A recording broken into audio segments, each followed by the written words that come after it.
Hello and welcome to light of law. मेरे सारे उत्तर प्रदेश के 69,000 शिक्षक भर्ती से प्रभावित सभी साथी, वो साथी भी जो रिजर्वेशन की मांग को लेकर अपने पदों की मांग कर रहे हैं, इंतजार कर रहे हैं, जो शिक्षक नियुक्त हैं जनरल कैटेगरी के और सुप्रीम कोर्ट की याचिका से फैसले का इंतजार कर रहे हैं। आप लोग के सवाल आज सुबह से ही लंबी लिस्ट में आ रहे थे कि ऑनरेबल सुप्रीम कोर्ट में आज की सुनवाई में क्या हुआ है, एग्जैक्ट इन्फॉर्मेशन यार। देखिए, इसका एक रीजन ये है कि एक आईए ने पूरे का पूरा आपका खेल बिगाड़ दिया है, दोनों ही पक्षों का खेल बिगाड़ दिया है। सुनवाई इसीलिए आज 1 मिनट भी नहीं हो पाई। जैसे ही केस ओपन हुआ ऑनरेबल जस्टिस के सामने, तुरंत पास ओवर की मांग की गई और ये पास ओवर का मांग एक डिले टैक्टिस से ज्यादा कुछ भी नहीं है और ये सिर्फ इस बेस पर ले लिया गया कि ये आईए को पढ़ने को हमको वक्त चाहिए।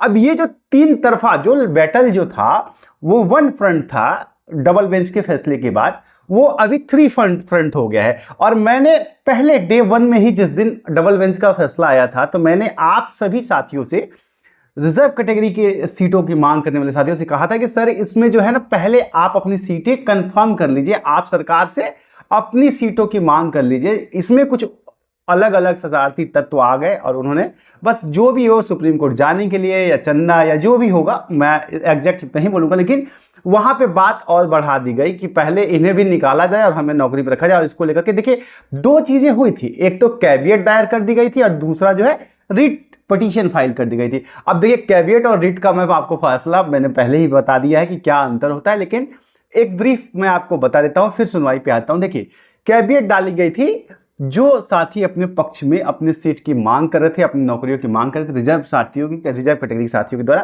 कैविएट का मतलब सिर्फ इतना ही होता है साथियों कि अगर 69,000 शिक्षक भर्ती से कोई भी सुनवाई अगर ऑनरेबल सुप्रीम कोर्ट के अंदर आती है तो पहले हमें सूचित किया जाए, बिना हमें लिए नहीं मामला आगे बढ़ाया जाए। यह होता है कैविएट।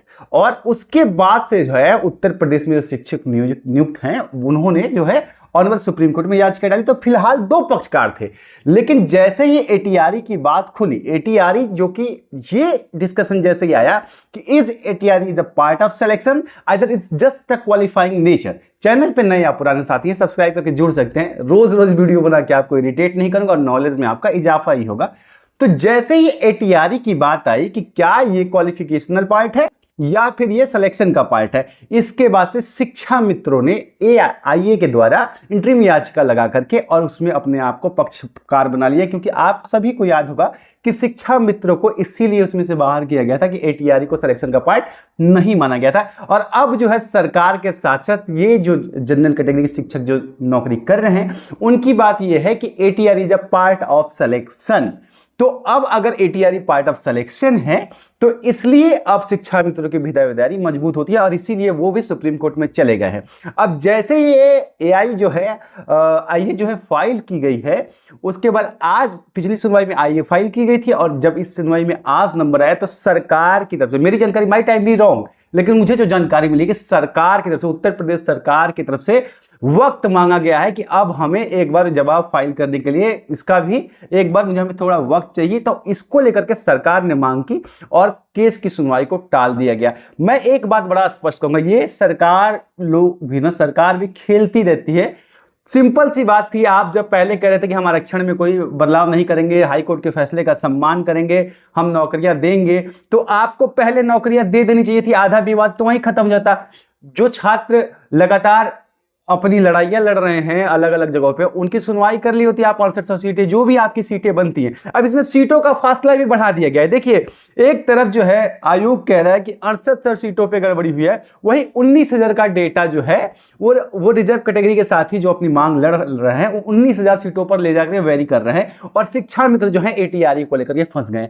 इसीलिए आज की जो सुनवाई हुई, इसमें कोई सुनवाई हुई नहीं। 1 मिनट में जैसे एआईए फाइल हुआ, उसके ऊपर जैसे पक्ष रखना था, तो सरकार की तरफ से यह कह दिया गया कि रिस्पोंडेंट नंबर 4 की तरफ से यह कह दिया गया कि हमें अभी वक्त चाहिए, हम चाहते हैं कि यह सुनवाई दिवाली के बाद हो। तो अब यह सुनवाई जो है लंबी चली जा रही है। मैं यहां पर एक चीज स्पष्ट करना चाहता हूं, ये आप अगर आपको लग रहा है कि सुप्रीम कोर्ट डिले कर रही है, no, Supreme Court is not responsible for that at all. यहां पर जो है डिले टैक्स का काम कहीं ना कहीं सरकार कर रही है कि मामले को और जितना लंबा ले जाया जा सकता है उतना लंबा ले जाया जाए। अब ये पॉलिटिकल हो सकता है या जो भी सिनेरियो बनते हो, या जेन्युइनली उन्हें आईए के बारे में जानकारी नहीं हो। हालांकि मुझे ऐसा नहीं लगता है, क्योंकि आईए जो है लास्ट डेट में ही फाइल कर दी गई थी, मतलब उसके बाद में उनके पास 10 दिन का वक्त था, तो आईए की तैयारी सब लोग कर सकते थे। लेकिन फिर भी ये कह करके टाइम ले लेना, पास ओवर लेना, ये कहीं ना कहीं एक डिले टैक्टिक्स है, और इसमें सारे के सारे शिक्षकों के गर्दन पे तलवार लटक रही है। क्या होगा अगर ऑनरेबल हाई कोर्ट, यहां पर देखिए ये सिर्फ और सिर्फ जो साथी अपनी नौकरी की मांग करें उन्हीं का मामला नहीं है। नुकसान अगर इसमें ज्यादा डिले हो रहा है तो नुकसान शिक्षकों का भी हो रहा है जो नौकरियां कर रहे हैं। इसे आप लोग भी समझिए, ये डिले टैक्टिक्स आपके पक्ष में बिल्कुल नहीं है, क्योंकि ऑनरेबल हाई कोर्ट की डबल बेंच ने जो है, डिविजनल बेंच ने फैसले में आपको जो है बरकरार रखा है अगले साल मार्च तक। ऐसे में अगले साल मार्च तक अगर ये ऐसे डिले पोस्टपोन होता गया और उस दिन जब हाई कोर्ट का फैसला आप होल्ड कर दे सुप्रीम कोर्ट, तो आपके पास वक्त नहीं बचेगा रिव्यू के लिए और फिर नेचुरल जस्टिस के ग्राउंड पर अपनी नौकरी की सुरक्षा और राइट टू लाइफ के अंदर जाकर के मांगने की, क्योंकि हाई कोर्ट का फैसला इंप्लीमेंट हो जाएगा। इसलिए डिले टैक्टिक्स किसी के पक्ष में नहीं है, और मेरा मानना यह है कि कोर्ट जितनी जल्दी फैसला दे दे और सारे पक्षकार जो है अपनी लड़ाई टाइम से लड़ लें। अब इसमें जो शिक्षा मित्रों की वजह से, एटीआरई की वजह से कहीं ना कहीं थोड़ा और डिले हो रहा है, और मुझे ये केस और ज्यादा फंसता हुआ नजर आ रहा है। हालांकि आज फाइनल सुनवाई का वक्त था, लेकिन अब ये केस थोड़ा और लंबा चल सकता है। उम्मीद करता हूं आपको जानकारी मिल गई होगी। जैसे ही कोई डेवलपमेंट होगा मैं आकर के आपको बता दूंगा। फिलहाल आज कोई खास डेवलपमेंट नहीं हुआ।